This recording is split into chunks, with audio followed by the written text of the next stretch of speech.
We've been really privileged the last few years to have a few new windows open onto the universe that really make us all very excited. Recent missions discovering extrasolar planets, new techniques have been exploding that whole field. The LIGO gravitational wave direct detection has given us a whole new window on black holes and gravitation. And now this, the first image of a black hole. We know for real now that they exist. We've always known, but we've never seen one. Of course, you can't really see the black hole, but now we see clearly its shadow. You go beyond the event horizon, you're gone, and that's it. And this is the first time we've ever seen this, and the whole world has been totally transfixed by this picture. We're really fortunate here in Cambridge to have, as I called it, a centroid of the community here. We have lots of the participants locally based, and fortunately we've been able to have convince them to come down to the Media Lab, so close to this great discovery, to share their insights with us. So it's a real privilege to host this event. We're going to have a panel at the end. So the speakers will come up and give different kinds of insights into the project and into their achievement, into their techniques, and then we'll all come up here afterward, and I'll start off with some questions, and then we'll open up to the audience. So this should be an informative and stimulating and wonderful time. So Michael is going to introduce the speakers. He's the first speaker, but I'll introduce him, and then we'll go from there. Michael Johnson is an astrophysicist at the Center for Astrophysics at Harvard and Smithsonian. He received BS degrees in mathematics and physics from the University of Southern California and a PhD in physics from UCSB, where he studied pulsars and interstellar scattering. Michael joined the Event Horizon Telescope in 2013 and currently leads the EHT Imaging Working Group. In 2018, he was awarded the Secretary's Research Award from the Smithsonian for his work developing new algorithms to reconstruct movies from interferometric data.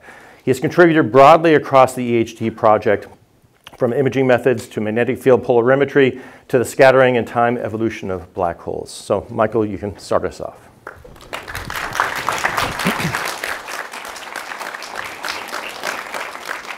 Welcome, everyone. 2 days ago, the Event Horizon Telescope released this image, and this really is the first ever picture of a black hole.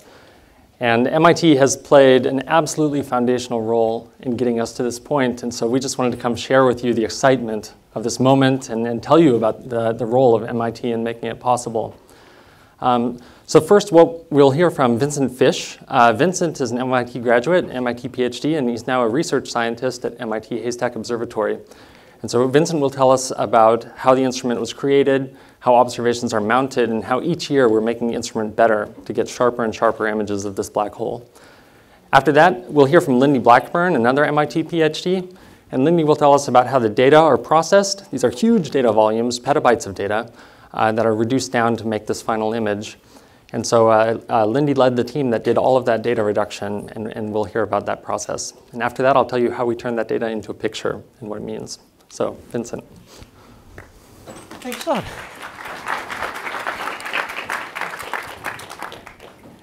So we're very fortunate that nature has given us a coincidence of sorts, in that when you look at M87, for instance, and you look at what is the size of the shadow, what is the size of the photon ring in M87, you can work out that it should be about 40 microarc seconds or so, which is an impossibly small angular resolution to have to get down to.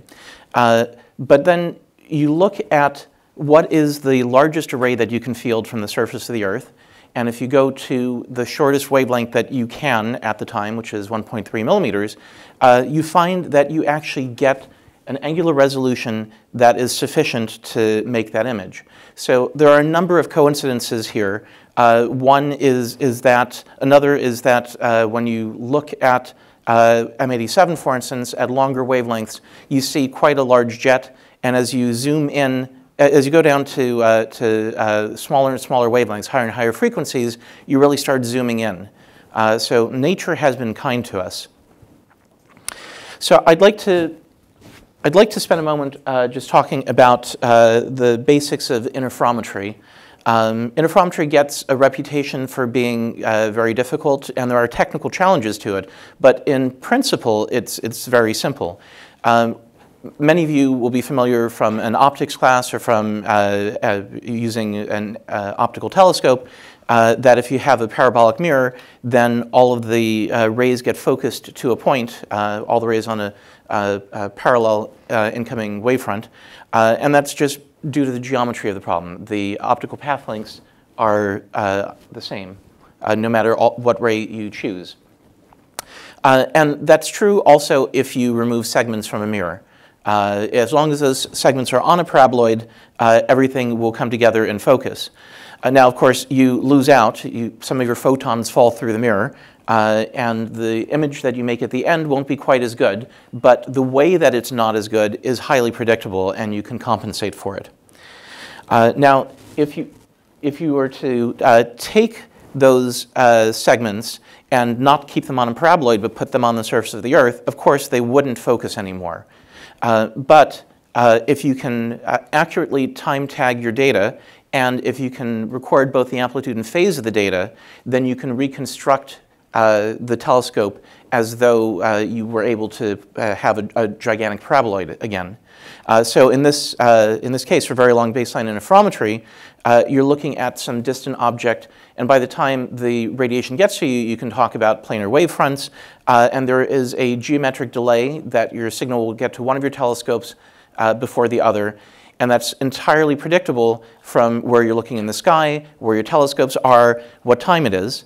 And you can take that out and you can combine the signals. And now your angular resolution is approximately the wavelength divided by the baseline between the telescopes. So you're not talking about meters for a diameter of a telescope anymore. You're talking about thousands of kilometers. And to this day, very long baseline interferometry at millimeter wavelengths gives you the finest angular resolution of all of the electromagnetic techniques.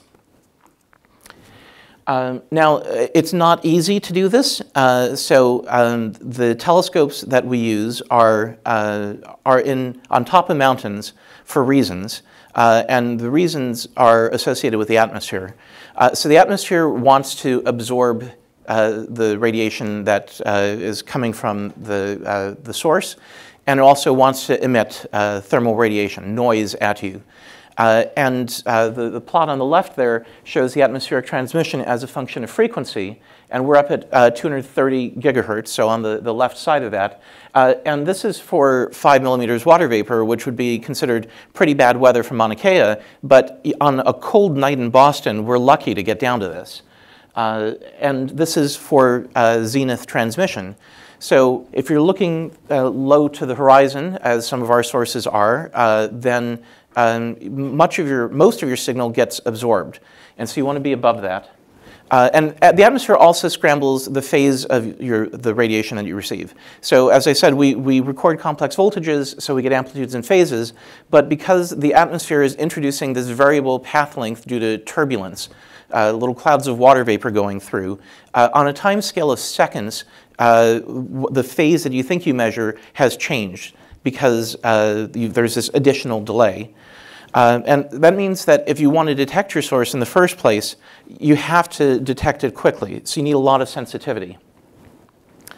And so it's expensive to build telescopes, but as I showed a few slides ago, there are millimeter wave observatories already existing in the world, and we can't make them larger. So how do we collect more photons? Well, we've really been pushing toward more bandwidth.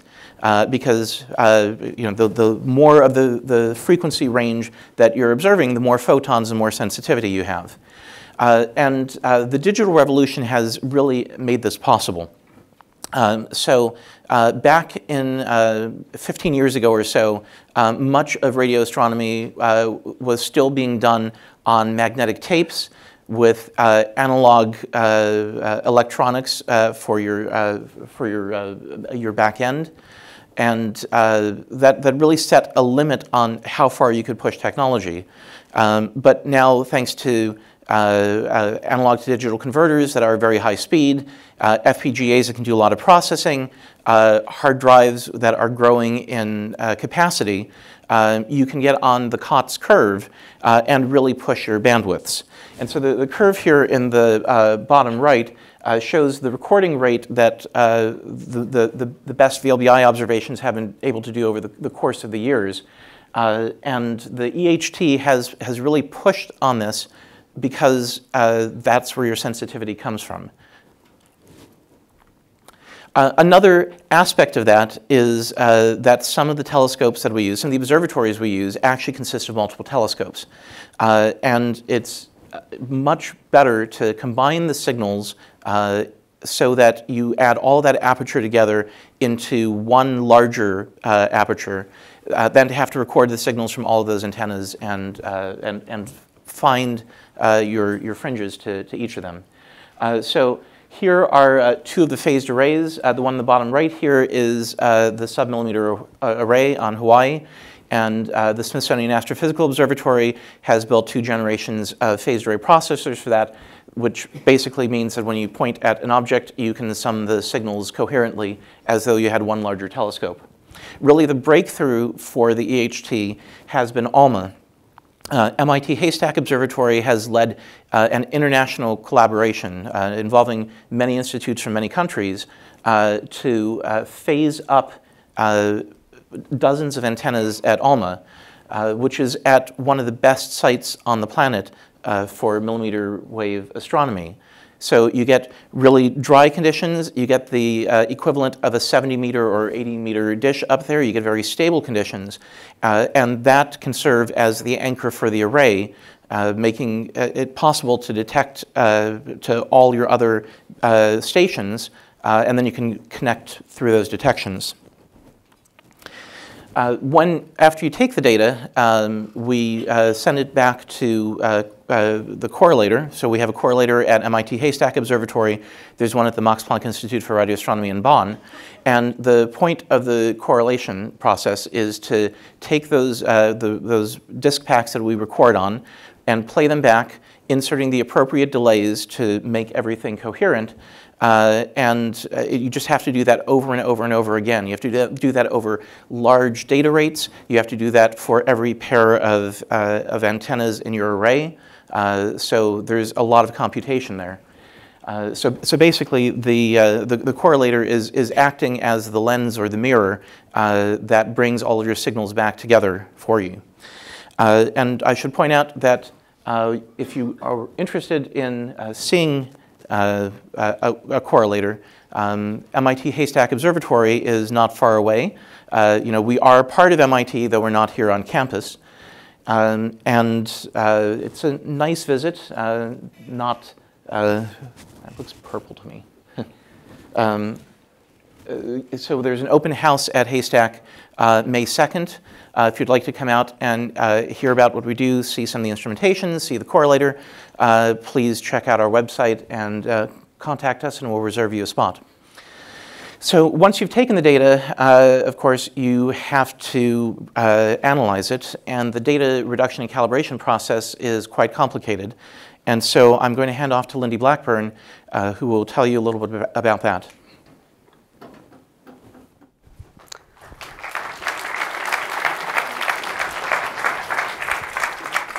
Okay, thank you, Vincent. I'm Lindy Black. I'm at the Center for Astrophysics. Joined the HT in 2014. Michael was already there, and we were both postdocs working on this project. It's been really wonderful to see it through to the first image. So I'll take a little bit of a step back because I want to cover the story of how we go through this 12 orders of magnitude in data reduction for the HT. It's really an incredible amount of decimating the data down, and you might wonder why that is, and it really owes itself to both the weakness of the signals we're trying to detect and also some of the complexity of things like fitting out atmosphere, where we really need to record sensitively on just seconds to be able to model these effects. So if we begin here with the correlation that was just covered is where we really form the virtual mirror and fundamentally transform the data to a different type, right? It's raw signals from each telescope, and then we're talking about measured correlations between telescopes at correlation. And we can average down, maybe reduce it by a factor of 10 to the 3, 10 to the 4. Calibration is in some way a very similar process where we're also modeling largely what can be considered clock corrections to our data, where we have very high frequency data, 220 gigahertz, so it's very sensitive to the timing of that data.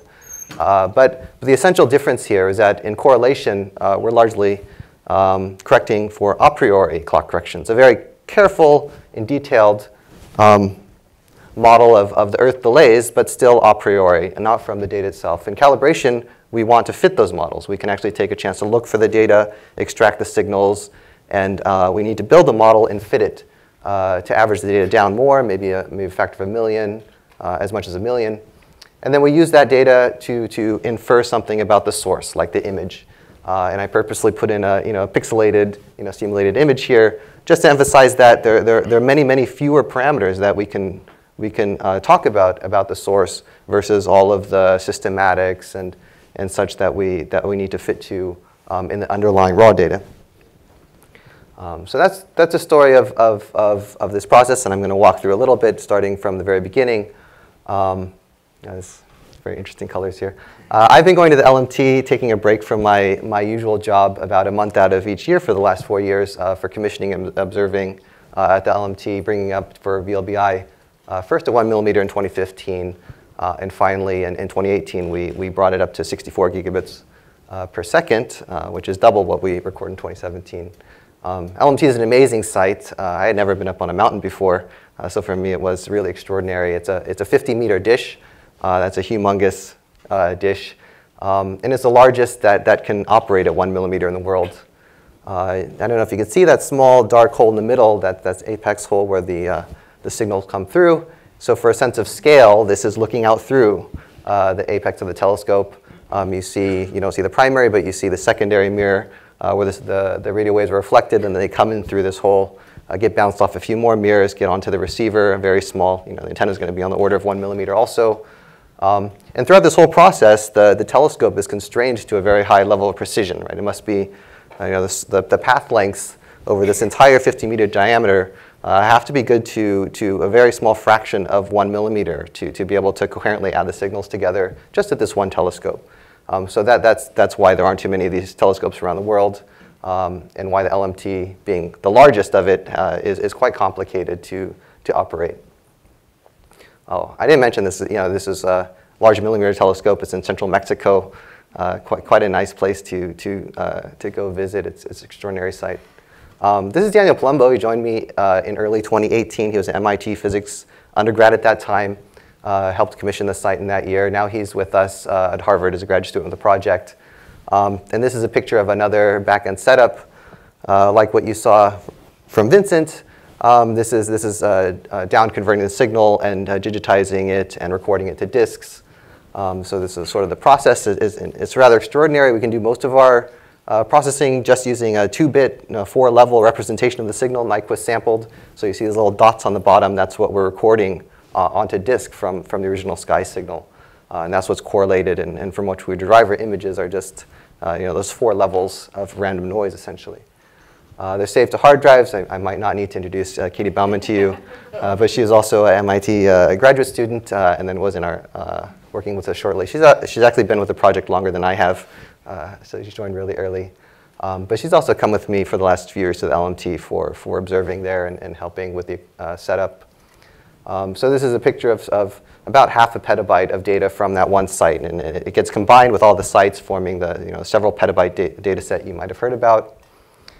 Vincent told you a lot about the correlator. This is where the signals are combined, and so this is a fundamental process. Correlation is, in principle, very simple, right? This is a correlation coefficient equation you can get on Wikipedia. It's just you multiply 2 signals, you average them together. Here it's normalized by the noise power in those signals.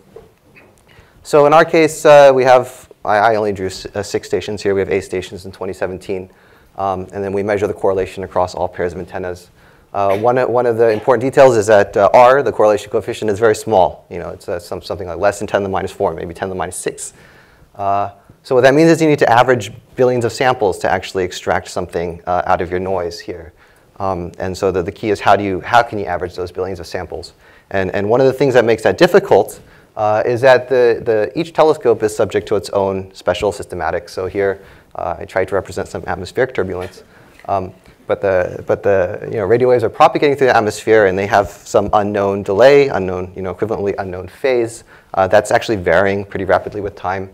And this shows you just it creates on the signal something that can be interpreted as a complex gain factor. This is changing the amplitude of the signal, making it smaller most likely, and changing the phase of the signal. So giving you a little bit of ignorance about exactly the timing of the signal at that one site. And that means that you can't average longer than than that gain is stable. So that's why we need to model these G parameters before averaging the data down to something sufficient to make imaging practical. Well, I'll just go back. One more thing. I mean, it's a difficult problem, but really, what really saves us for VLBI is that you see that this G factor, it affects each station individually. That means there are something like on the order of the number of stations. That's how complicated this problem is. As we add stations to the array, you can see the number of measurements we get grows as the squared number of stations, right? That's how many pairs of stations there are. So eventually you add enough stations and this becomes an over-constrained problem. Calibration becomes much more, maybe not easier, but you become much more confident in it. And we can play this game and try to fit all these things out and get our data at the end. All right, so moving a little bit on to 2017. In 2017, we've done a lot of things for the first time. We brought the EHT to its, say, first generation complete array where we think we can make images of 1 millimeter for the first time. We introduced ALMA. The character of the data changed a lot from previous commissioning years and early science observations. And we did want to be very careful about how we process this data, knowing that it would receive a lot of scrutiny at the end of the day. So we developed 3 reduction pipelines. They operated more or less independently on the data. They used different underlying software, HOPS here, that I've worked on. HOPS stands for Haystack Observatory Post-Processing System. And then RPicard, designed by Mikael Janssen at Radboud, based on CASA, which is a very powerful radio astronomy and reduction suite, and APES, which is also a classical reduction suite from NRAO. And I'm not going to explain all these little boxes here, but essentially they're building out this clock and phase model as the data are processed and as things can be solved for more precisely until you get a pretty good model at the end and you can create this output data set. So we had these 3 operating independently. This is just an example of atmospheric phase because it's so important. And also to highlight the fact that having a central anchor station like ALMA is extremely useful for this process. With ALMA can essentially phase lock the array because it provides such a high signal to noise to the other sites. And that not only benefits measurements to ALMA, which are relatively easy, but measurements between those other sites, which can be hard, can be challenging, especially in bad weather. So this shows something you can get before or after you've phase stabilized with ALMA, showing just how the strength of the coherently averaged signal over the course of, say, a several-minute scan becomes stronger, much more stable. We get a much cleaner measurement after we can phase lock the array, entire array with the ALMA phased array. So we've generated this data. There's also an extensive amount of cross comparisons and validation. I mean, this is one of the major reasons we had the 3 pipelines in the first place. We also have different ways of splitting up our data in time and frequency, and we check self-consistency. So these are just histograms of representing self-consistency of the data across pipelines, and in this particular case, things are fairly consistent with their statistical errors, so the thermal noise. And that's really where we want to be. It's not always the case. We expect some residual systematics, in which case we fit those. They're about a degree in phase, about a 1% amplitude. So we know that those systematics become, after we fit everything out so far, the residual systematics that we're passing down to imaging, those become important when the signal to noise of our measurements, gets beyond 100 or so. So one important sort of independent piece of information we have, I haven't covered it all, and it's not really relevant to the decimation of the data, but that's our independent estimate of station sensitivities. So we call this a priori calibration, flux calibration.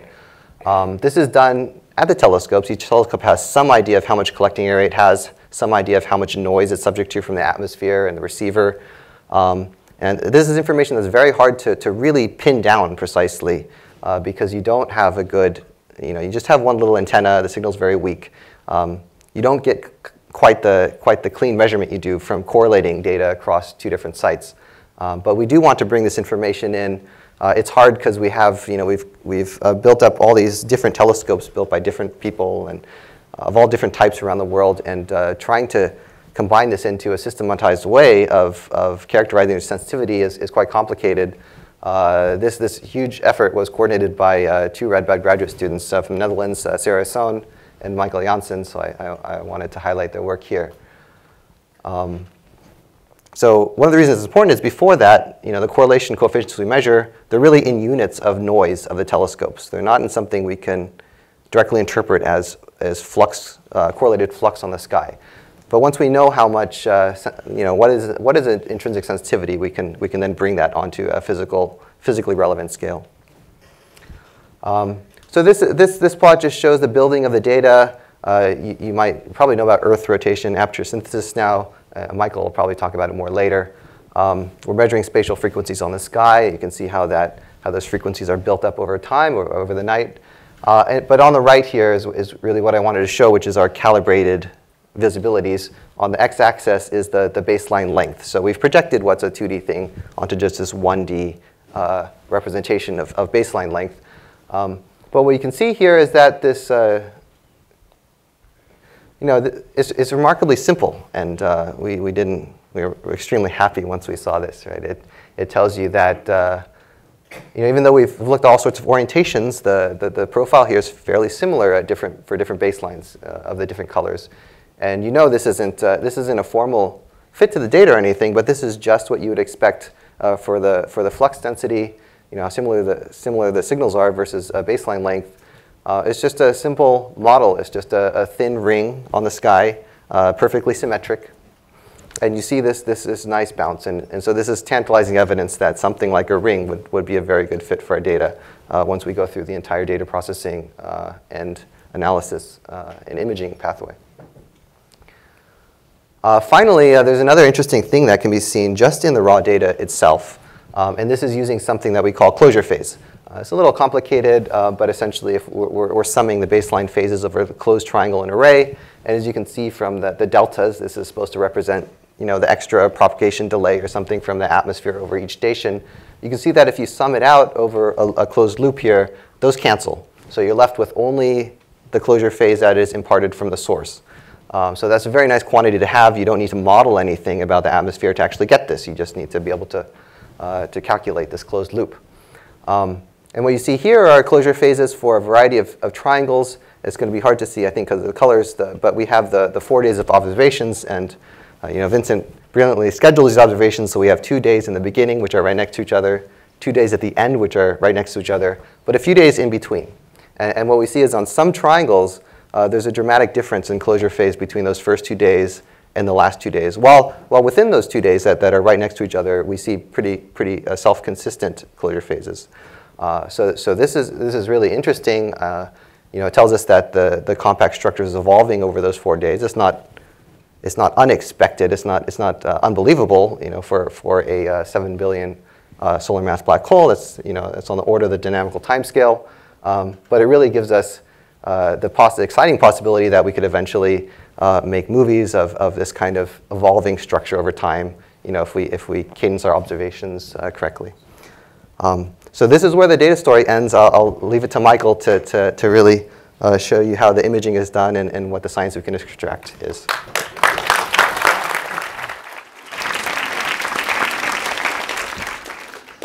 Great. OK, so before we dive into imaging, I just want to give you a sense of why this was such a tricky problem for us. So we're trying to make a picture of something that no one has ever seen before. We're trying to do this with data that's extremely difficult to calibrate. And we're doing this with an instrument that no one's ever used before.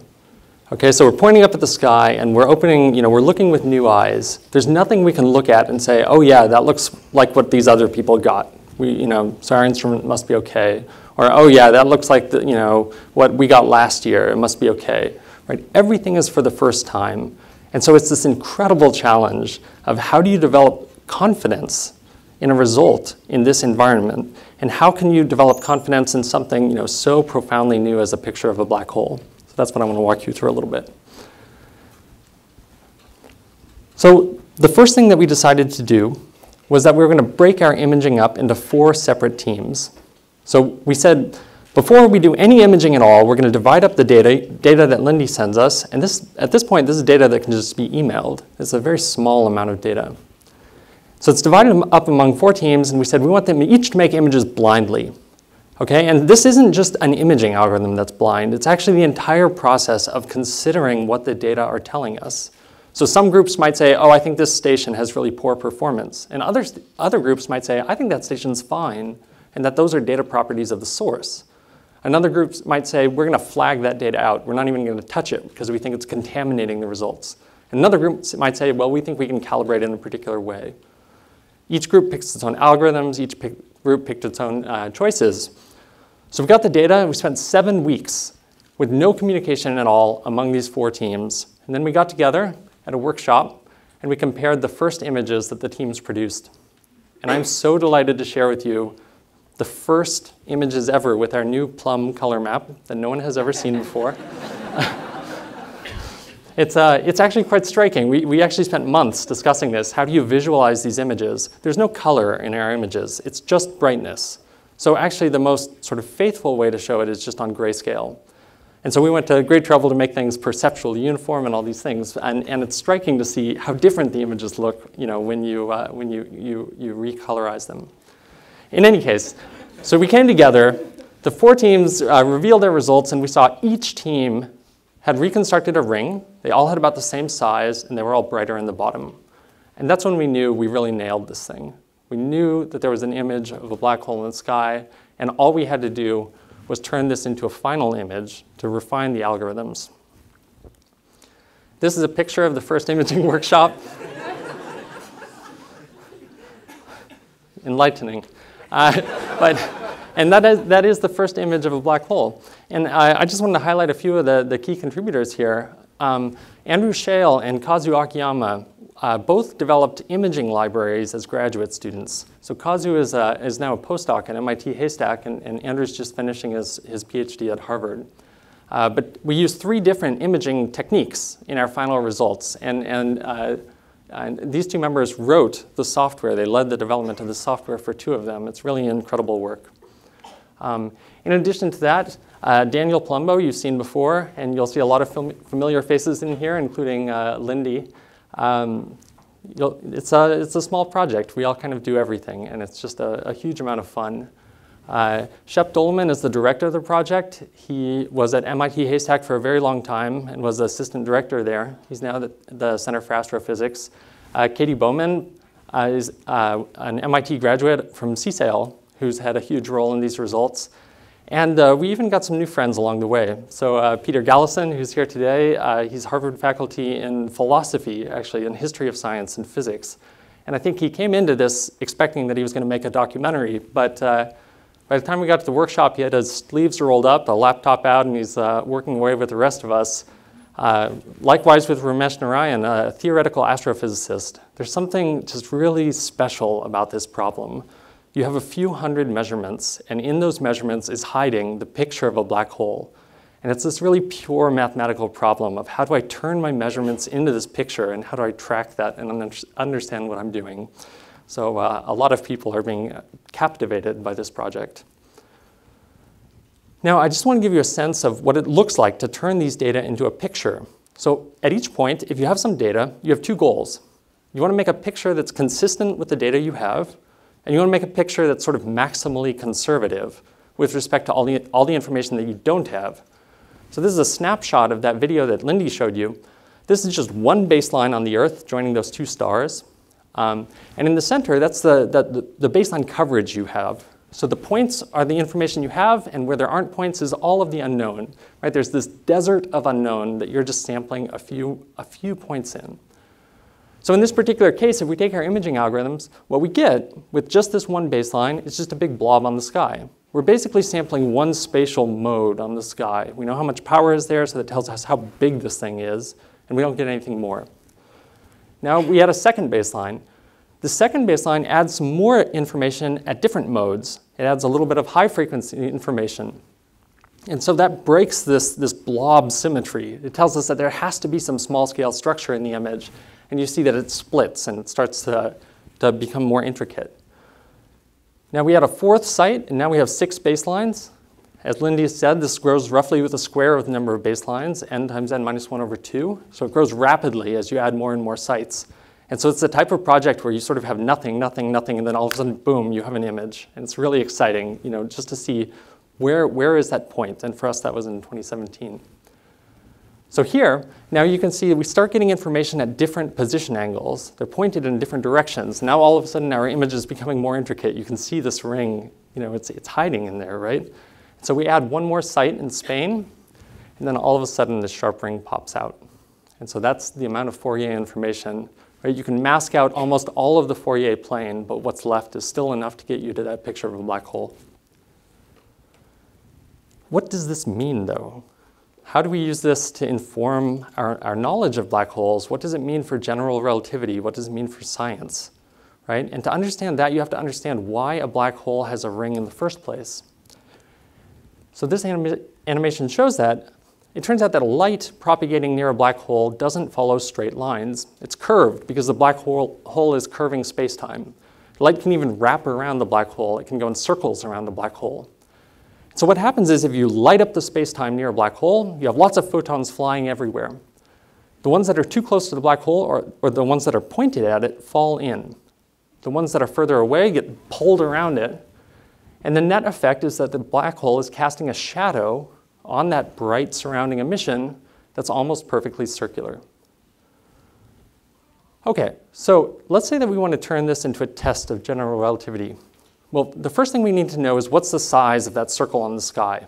It turns out mostly that depends on the black hole's mass. Bigger black holes cast bigger shadows. It's just proportional to mass. Now for M87, we have a couple handles on what the mass might be.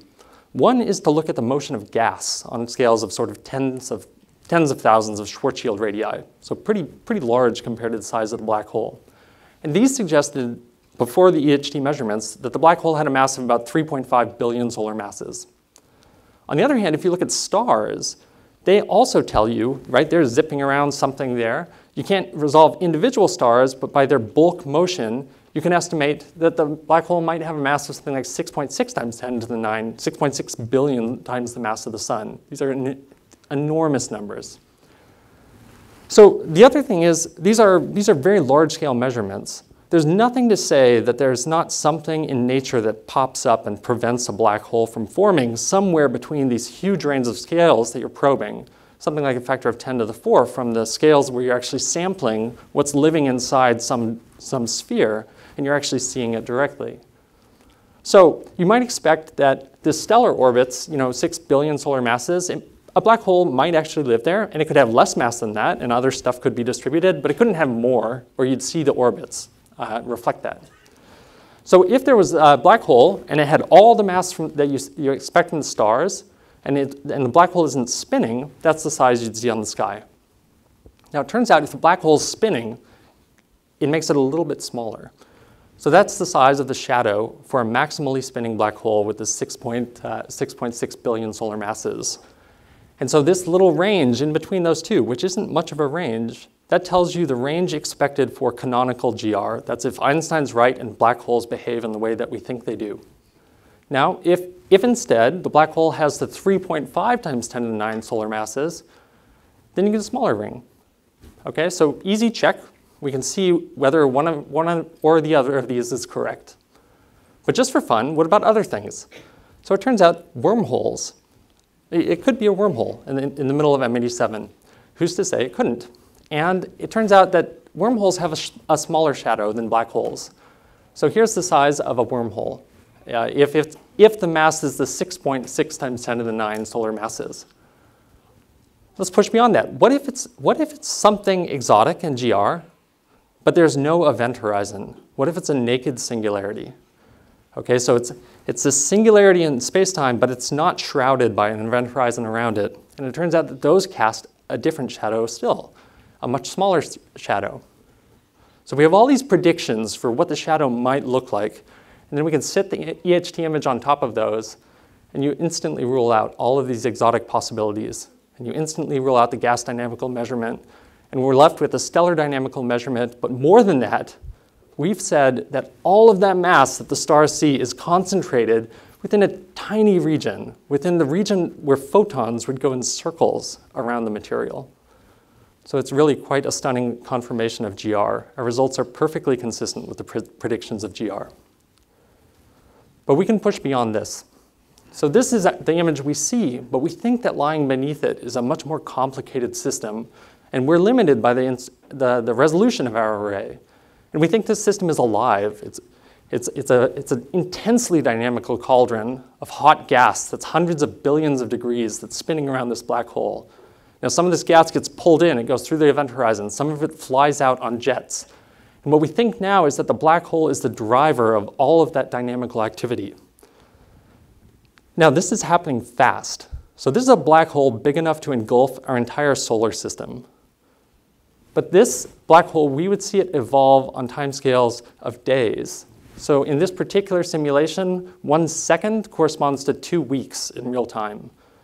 So that's what Lindy said. We see in our data, we don't even need images. We see that the system is evolving before our eyes during an observation. And what can we do with that?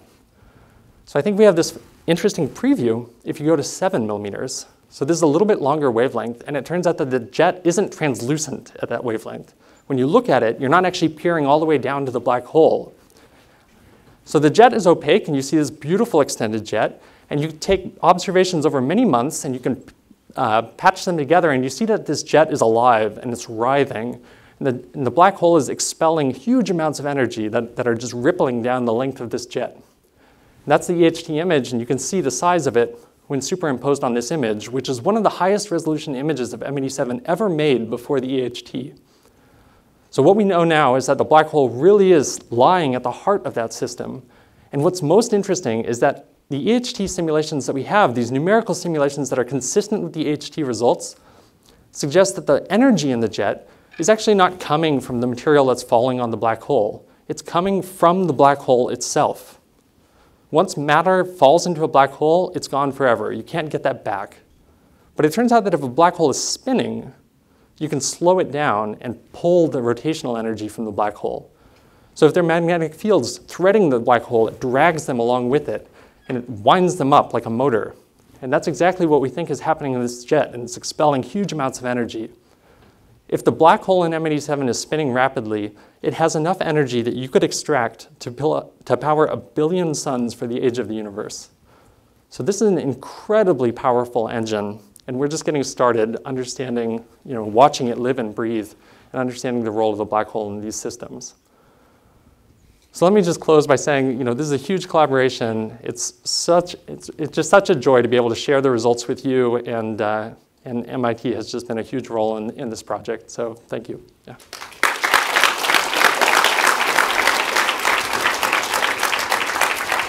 Great. So I think we're going to evolve into a panel here. So our speakers will be seated. I'm going to kick off with a few questions, and then we'll take questions from the audience. To avoid the glare of the lights, maybe I'll stand here, at least for now. Let's see. Looking at these things and actually seeing them in false color does, really train people that it's not really that color, right? It's these are radio waves, and you're looking at them at terahertz. But what actually are these photons? Are these hard X-rays or gammas that are gravitationally shifted down? So these are actually radio waves being emitted by synchrotron radiation. So these are electrons that are gyrating very rapidly around magnetic field lines. And they're sending out broadband. They're not emitting lines. They're just sending out swaths of energy across huge wavelengths. And the redshift of these electrons that are actually emitting is actually fairly modest. So it's not some huge, it's actually X-rays, but they're redshifted down to radio. Okay. Yeah. And what about Doppler? Because the thing is whipping around. So I would imagine that you're going to see real shifts in frequency depending on what direction they're coming and where they're coming from. But if it's broadband enough, that may not affect your detector. You're just accepting everything. But is Doppler a factor that you have to account for it like you would in a regular observation, or not here? Well, it is, but in a different way. So the material that's emitting is moving at a substantial fraction of the speed of light. And relativity predicts that when that happens, the emission gets beamed in a forward cone. And so if you look at the images, they're asymmetric. There's one side that's brighter than the other. And so that tells you that the approaching side of the accretion flow is the bright side. Now, of course, we're seeing this in perspective. The three-dimensional spin vector is pointing out toward us, but not directly at us. It's off to the side at 15 or 20 degrees or so. So it's a little bit complicated to put up there. But you can definitely see that that Doppler effects, combined with relativity, make a big difference. This is like stellar aberration, essentially, where the whole universe is a point. It's just approaching the speed of light, a blue point in front of you. Yes. Yeah. I'll also mention that you mentioned Doppler, and you remember the simulation that Michael showed with the dynamical M87, a very high resolution, is beautiful simulation. And so when those are created, when the ray tracing is done, to actually see what it looks like, that Doppler effect is inverted, and when we sample the emission, it's sampled including all of those effects. So. You mentioned increasing resolution. I mean, it's amazing to see this. Everyone wants to see something like the animation at some point. Of course, that's a tremendous challenge. But what actually would the challenges be? Is it Rayleigh? Is it lambda over d? Is it because you have to integrate over days to make this image, so you have motion blur? What are the things that are limiting us, and what do you think we can overcome? So there are a couple parts of that. These images are diffraction limited, so you can see these circles on them. That tells you the instrument beam, the point spread function. And so you can see that these are actually convolved with that beam. So we're left with only the things that we absolutely trust. So the way to beat that, there are two ways. One is longer baselines. We're thinking about how to push this into space. If you could launch a couple of orbiters, or you could put something on the moon, or you could, there are many things that one can think of that would allow you to push to much higher resolution. There's even an active orbiter called radioastron that observes with baselines that go out to the distance of the moon, just at longer wavelengths. So we know that this is technologically feasible. It's going to happen. It's not going to happen today, but it's going to happen soon. And the second thing that we're doing is we're looking at higher frequencies. So I don't know, Vincent, you want to talk about the recent? Yeah, well, there is a push toward observing at 345 gigahertz, which is the next atmospheric window. That's a factor of 1.5 higher in frequency, so your angular resolution improves by a factor of 1.5. Oh, great. And that's been demonstrated. Are any space-based missions planned at this point, specific missions, or is this totally on the drawing board? Well, it's somewhere in between those two. We're working on it. Yeah. Well, you have some. This will add a little bit of momentum to it. Well, also, we're not just stuck, right? We haven't filled the Earth. So one thing is the 2017 results. They had this pretty sparse array still. We just had the 5 geographic locations. In 2018, we added Greenland, and we're hoping next year to add another site in France and another in Arizona in Kitt Peak. So this gives us longer baselines, which are very exciting. The image will become sharper. It also gets us short baselines, which are also exciting, because then we might have a chance of seeing the extended jet, and then we'll see how this black hole actually links up with this massive object that actually goes for tens of thousands of light years. That relates to another thing. When I got the picture, I did what a lot of some of us may have done. I put it into Photoshop and I just pulled the curve, because I saw these hints of ghostly things. And at 45 degrees, you seem to see some hazy, cloudy patch. Is that the beginning of the jet? Is it an artifact, or is it something between the Earth and there? What is this stuff? Those are artifacts. So this is the limited UV coverage, right? We're just stretching our algorithms to their limit. And we are actually, we can suppress those artificially, but we chose not to. We want to keep a floor that represents the uncertainty in the image and not impose too much of our own will on what it should look like. But that's the kind of stuff that should sharpen. Our dynamic range right now is 10. It's not much. Yeah.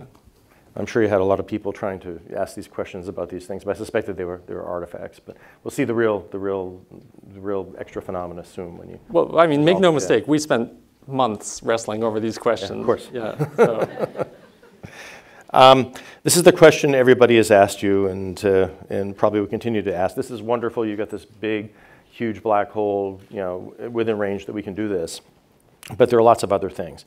So this Sagittarius A star, which you guys had talked about, that's the one here in the Milky Way. It's not so active. It's not like this that's flaring all the time, fortunate for us perhaps. But we'll be able to see that. How about Cygnus X1? That was the poster child of black holes. It's only 6,000 light years away. Could we try to look at that? Is there a possibility? It's smaller, but it's close. And then there are weird things. I mean, this is radio astronomy, not just for black holes, but for any kind of emission. What other kind of things can you look at? People talk about Tabby's star. I don't know if that emits at these wavelengths, but we can maybe see what's causing this really weird, irregular profile from the emission. So what kind of things are you going to look at, or what kind of things can we look at? So that's really three excellent questions. I think we should take those in turn. We have three people. Sagittarius A star is one of our primary targets. It turns out that it's a harder source to observe because it changes so quickly. So when Michael showed the video of the simulation of M87, you could see that on the timescale of days to weeks, the source structure changes. But each of the images that are up on the screen are from one night of observing. So over the course of a single night, the image is effectively static. Now for Sagittarius A star, the source changes on the timescale of minutes. I mean, you can just point a single dish at it and you can see it flicker. And so if the material is moving around it, then when your baseline is, when you have data from two telescopes now, you get a point in the aperture plane, in the UV plane, and then you wait for the Earth to rotate so you get different points. Well, now those are from different images. And so you get a sort of blurring. And Michael has actually led an effort to try to figure out how to do dynamical imaging from sparse data. Do you want to say anything about that? Well, I mean, it's the excitement, right? It's the challenge and the excitement. A day for M87 is a minute for Sag A star. And so we really do have the chance to watch Sag A star evolving before our eyes and to see it. And it's just a computational challenge. We need more information. But we do. We don't want to reconstruct images. We want to reconstruct movies. And we're just scratching the surface of what can be done there. That's where I think a whole new community of scientists can bring a flood of ideas and make this happen. And how about the smaller black holes that are closer? Well, Cygnus X1 and other sources that may not be black holes. The angular size of the event horizon is proportional to the mass of the black hole divided by the distance to the black hole. And there are black holes that are a lot closer than the center of the galaxy, but those are stellar mass black holes, so tens of solar masses.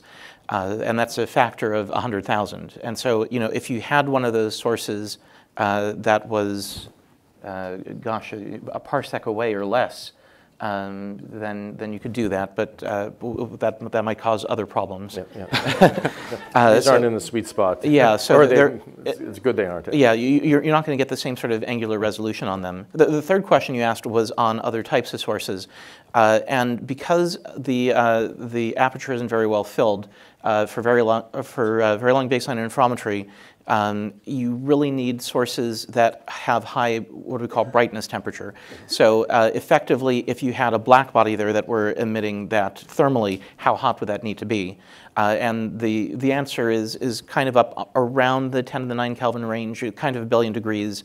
Shorter baselines, don't require as high of a brightness temperature.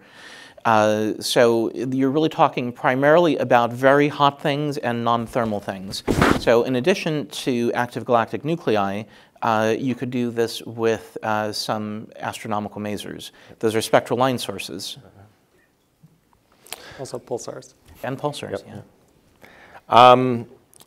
Finally, it's a really exciting time in physics with all these new windows, as I said in the beginning. So, I mean, the best is yet to come. But so far, you guys have been confirming Einstein. I mean, LIGO confirmed Einstein, and you guys did. And it's amazing, but his shadow looms very far. We have quantum gravity and all these other theories that attempt to push it forward. And it'd be great to see something that points to a new theory, or at least something that can't be easily described, like dark energy or dark matter coming out of this. And CERN, of course, has just verified the Standard Model with the Higgs, which is a great discovery, but there's no new physics. So, what do you think about the signs of new physics? You looked a little bit at, rotating black holes and signatures, but what about anomalies? What kinds of things would you maybe look for, or is there hope we could see one? I guess there's always hope. Sure, yeah. So it's always interesting to do a test in a completely different regime. So what we're thinking here is it's the first time we have direct evidence and a direct view into a 10 to the 9 scale billion solar mass black hole. The types of tests you can do with this kind of image versus gravitational waves is different. Each is testing some deviation within its own domain. But as you can see, it's a blurry image. We're not going to have a very precise test of GR at this stage. And we'd be very surprised if we thought whatever we can constrain to the 10 or 20% level would really be enough to really pin down some small deviation to the theory. I also think the crown jewel of this is going to be Sagittarius star. So for M87, we don't see individual stars going around it. We had this roughly factor of 2 uncertainty in the mass. And if we didn't, then our current measurement accuracy might have been good enough to estimate the spin of the black hole, that narrow range of possibilities. Now Sagittarius star is different. It's close to us. We see these stars zipping around it. You've probably seen these movies, these incredible movies, tracing stellar orbits and seeing them just be whipped around by an absolute void. And because of that, we know the mass and distance of Sagittarius star perfectly, to exquisite accuracy. And so if we can extend the EHT and we can really push that, we know that GR breaks down in these regimes, right? It's fundamentally incompatible with quantum mechanics. There has to be new physics living here. I think it's very much a stretch to think that you could see that with this resolution. But with Sagittarius star, there's such a tight prediction for what you would see that I think that that's something that over the next few years, as we match these images with our own galactic center, that's going to be really exciting. Man, you got my hopes up. Hope to see you in Stockholm. Anyway, we have permission to go a little bit longer actually here, so maybe 10, 15 minutes if there are questions from the audience. I'm sure there are. So let's pass the microphone around. Put your hand up if you would like to ask our experts any question. There's got to be somebody here. Oh, there we go.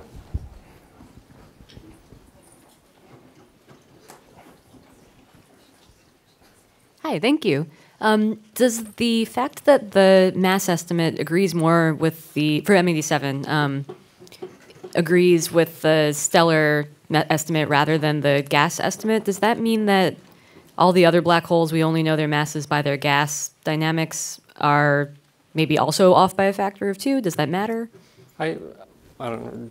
I do think that there's a lot of reason to question those now, right? Even our own galactic center, there was sort of a factor of 2 discrepancy, within the last 20 years. And these are not trivial models, right? It's not like you just take, right, for these, to estimate the mass of a black hole, you can just read it with a ruler. There's nothing complicated here. To infer the mass of a black hole on these much larger scales using the dynamics of the gas, that's a much more complex process. So I think this does push, hopefully it will push these communities to develop better models and understand how to, make them more generalizable.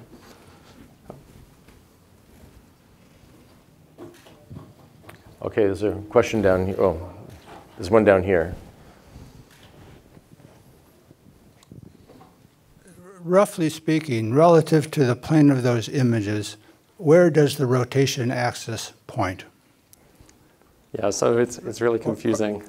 The jet, you see it going off to the... The jet is along the rotation axis, yes? That it is thought that it is, although that doesn't have to be the case. So this jet is actually pointed almost straight at us. It's tilted off about 18 degrees.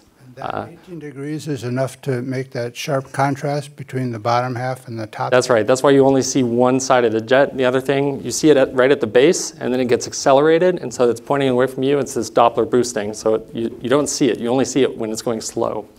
But what we know from these images, as Vincent was talking about, they're bright on the bottom. That's where the stuff's coming towards you. So you can imagine that this thing is twisting towards you on the bottom, and it's going away from you on the top. And so this jet is just a little off the line of sight, and the spin vector is pointed away from us. So if we were to zoom out, we'd see an accretion disk form pretty much around that donut because of the axis is pointing toward us. But it will be weak, and so you need the dynamic range to be able to image it. You're not emitting as much there. is right close to the black hole. Yeah. Yeah, so we actually don't know what's causing this emission. It could be the disk, it could be the jet, it could be some part in the middle that's both disk and jet. Yeah. It's this image is dominated entirely by the gravity of the black hole itself, and so that's why increased dynamic range. It's just electrons being bent as they whip around, essentially. Right? Well, photons. Yeah. Photons. Okay. More questions. As you start putting more of the telescopes onto satellites and putting them in space, and you get outside of the transmission window of the atmosphere, what's the limitation on the frequency you would look at then? So there isn't necessarily much of a limitation on that, but it depends on the approach that you take. So if you're contemplating a space VLBI mission, you have to ask, do I want to do interferometry just between the satellites in space, or do I want to do space-ground interferometry? And it is a lot cheaper to leverage the large apertures on the ground for your sensitivity than to put large things up in space to provide equal sensitivity. So there is incentive to keep common frequency bands with the ground. But in principle, for space-only baselines, you're pretty much unlimited on frequency. Well, yeah, so the receiver technology to do the heterodyne things where we're actually recording this full coherent wavefront, that's tough to get up to a terahertz even. But I don't think there are any, there's no reason that couldn't go higher. And a terahertz would already be, that's a factor of 4 higher. At that point, the jet is completely translucent, and you really are just looking right at the horizon. Yeah, the far side of the moon, I imagine, would be a great place to put an array for you guys. Although it's going to be it's going to steer every month instead of every day. Yeah, the problem is the time scale, right? You're getting comparable to the time scale of M87, so you're not getting all of this dense sampling on a rapid enough time to make an image. But yeah, my view on that is that you can make arguments for things out to about geosynchronous or a little bit beyond. Satellites in low Earth orbit whip around so fast that you actually fill in a lot of those missing spacings. And so that's really great for dynamic range and may be essential to make really good movies of Sagittarius A star. When you go out to geosynchronous, now you're getting tracks in the UV plane once a day, which is commensurate with the timescale variability of the M87 and actually of other quasar sources, AGN sources that we observe with the EHT. But if you go too much beyond it, then you're on that month time scale, and your angular resolution is so fine that everything is moving, every source is moving or changing on that angular scale much faster than that time scale. So I think there is a practical limit to that, unless you put up a lot of satellites. Yeah. Okay, more questions. So often what we consider to be noise in one era turns into be signal in another. And I'm wondering, is there interesting noise that's on the cutting room floor right now that you'd really like to spend some time with? So we're certainly not trying to throw any systematics from our source, although it's not crazy. People do try to, for example, average over variability in Sagittarius star, not in current data, but people have proposed ways to help stabilize the data to make images at all. But as far as the systematics we're modeling in the data now, there are things like the atmosphere. So if you're interested in that, and we are interested because we're radio astronomers in modeling the atmosphere, we'll pull out the signals, we'll learn something about weather at the sites and how to characterize it. Any more questions? You guys are quiet. So maybe you're okay. We have Juliana in the foreground.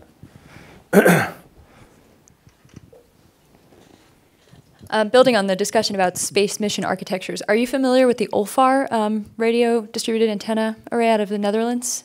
It's a pico satellite radio antenna array on orbit around the moon. And it was launched just a year or two ago. Is this the one? It may still be under development, but okay. And do you know the wavelength that it's observing?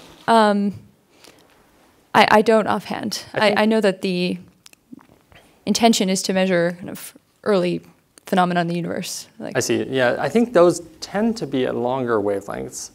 Yeah. Right. There's a trade-off here. We want to go to high frequencies and get higher resolution, But in doing so, you need much higher surface accuracy for your dishes. So you got to make the dishes smaller.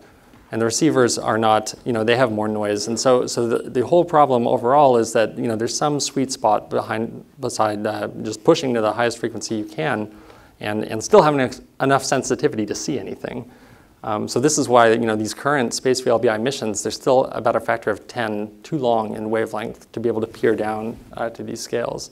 But I think, yeah, absolutely, we want to piggyback with these other efforts and get something off the ground quickly. What kind of antenna size, actually, would you want for a space mission? Now, these are big antennas that you're using terrestrially, so could that scale to a smaller one and still be effective? Millimeter wave, technically, it's not so much of an issue, but to collect enough radiance, you want a big diameter. Yeah, well, the bigger the better, but big also makes it very difficult to create in the first place, very expensive on a per element basis. Very small, on the other hand, you don't have the sensitivity, and if you were to consider like phased arrays or something like that, then you would need a receiver per element in the array, and so that becomes cumbersome and expensive as well. I think if you're willing to leverage the big apertures on the ground, not just ALMA, but LMT, phased SMA, phased NOEMA in France, you would be happy if you could get a satellite up there that's 3 meters, 4 meters, 2 meters, so somewhere in that range. They can be really small and still be tremendously effective. Yeah. Good. So it's 2:10. If there's no other burning question, I think we can wrap this up and thank these folks for coming down and congratulate them and their collaborators on this great achievement.